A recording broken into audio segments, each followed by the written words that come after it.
Hello बच्चों। पिछली class में हमने वैद्युत ध्रुव के कारण अक्षीय और निरक्षीय स्थितियों में विद्युत क्षेत्र की तीव्रताओं के लिए व्यंजक निगमित किया था।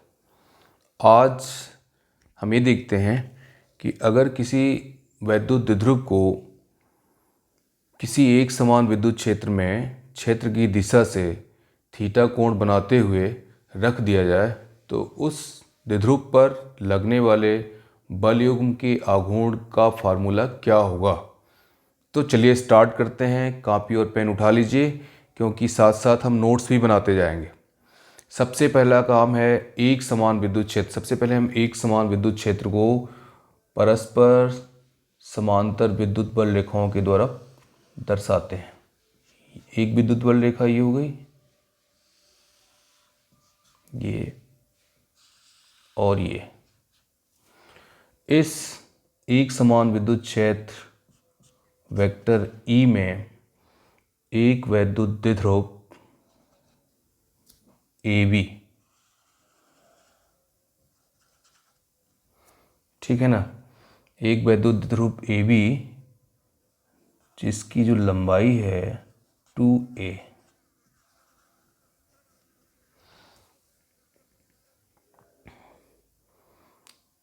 ये A हो गया। द्विध्रुव AB क्षेत्र की दिशा से थीटा कोण बनाते हुए रखा गया है। ये थीटा कोण हो गया और ये भी थीटा एंगल हो गया। इसको हमने मान लिया बिंदु A, ये हो गया बिंदु B, ये हो गया C। यहाँ पर माइनस क्यू चार्ज और यहाँ पे प्लस क्यू चार्ज रख दिया, ठीक है। ये ए भी एक वैद्युत द्विध्रुव है। जो हमने यहाँ पे काम किया है उसको लिखा है।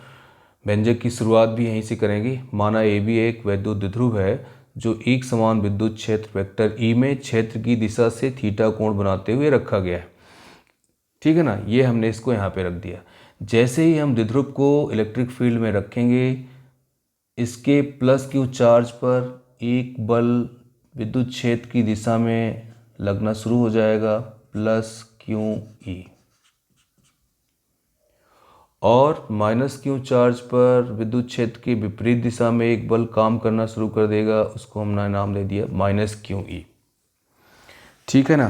प्लस क्यू चार्ज पर विद्युत क्षेत्र की दिशा में एक बल कार्य करेगा, प्लस क्यू ई, और माइनस क्यू आवेश पर विद्युत क्षेत्र के विपरीत दिशा में एक बल कार्य करेगा, माइनस क्यू ई, है ना।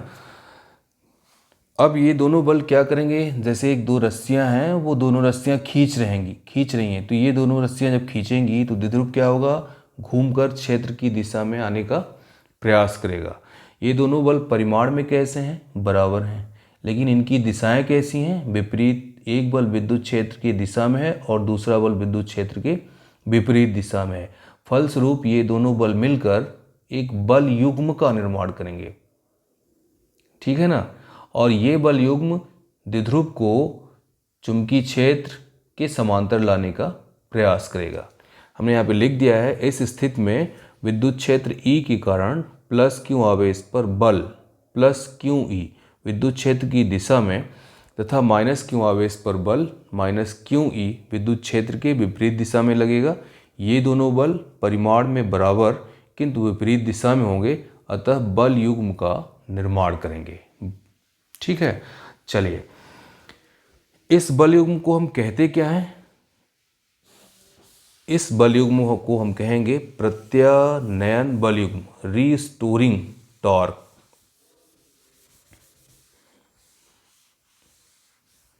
तो यहां पे लिखेंगे इसे प्रत्यानयन बल युग्म कहते हैं।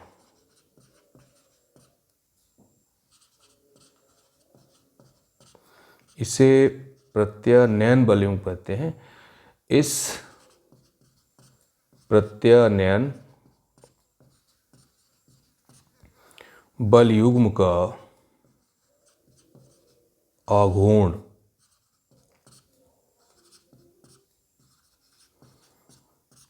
टाउ आघूर्ण को, बलयुग्म के आघूर्ण या बल आघूर्ण को टाउ से दर्शाएंगे। और ये है टाउ, इसका फार्मूला क्या है, एक बल गुणे उनके बीच की लंबवत दूरी। दोनों बलों में से एक बल इधर लग रहा है माइनस क्यू ई, एक बल इधर लग रहा है प्लस क्यू ई। दोनों बलों में से एक बल हमने ले लिया, उसका परिमाण क्यू ई इंटू दोनों बलों के बीच एक बल की डायरेक्शन इधर है और एक बल की डायरेक्शन इधर है, तो जो परपेंडिकुलर डायरेक्शन होगी दोनों के बीच की जो लंबवत दूरी होगी वो हो जाएगी ए सी, एक बल गुणे उनके बीच की लंबवत दूरी।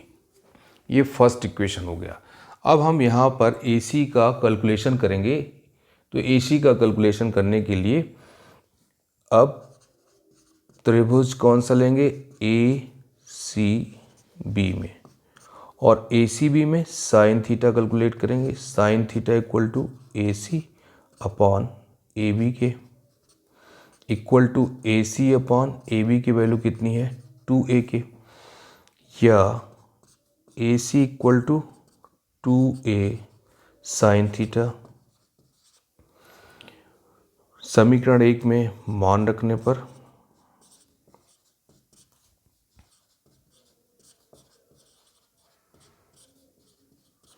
समीकरण 1 में मान रखेंगे तो टाउ इक्वल टू हो जाएगा Q E into 2a sine theta.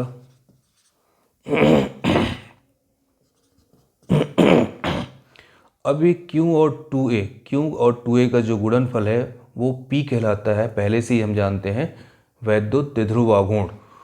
तो टाउ इक्वल टू हो जाएगा PE साइन थीटा।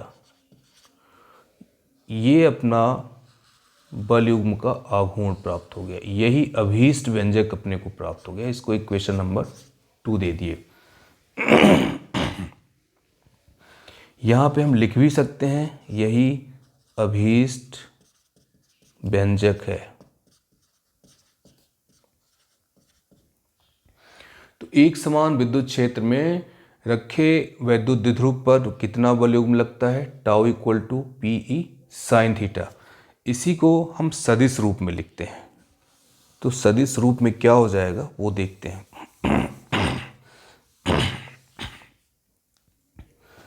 सदिश रूप में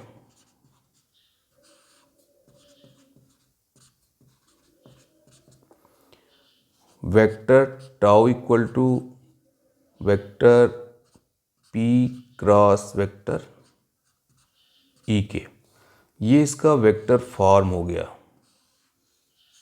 इसको थर्ड इक्वेशन नाम दे दिया। अब इसमें विशेष स्थितियां हैं, विशेष स्थितियां।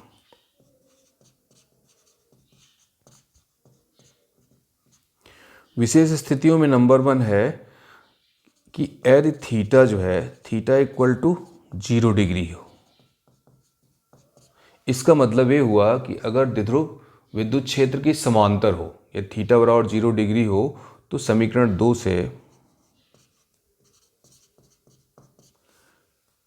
Tau equal to PE sine 0 degree या टाउ इक्वल टू 0 हो जाएगा।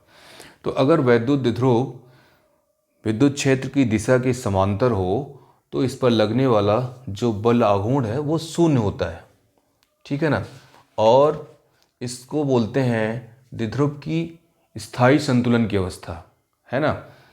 इस स्थिति में द्विध्रुव स्थायी संतुलन में होगा। हम यहाँ पे लिख सकते हैं कि इस स्थिति में द्विध्रुव स्थायी संतुलन में होगा, स्थायी संतुलन में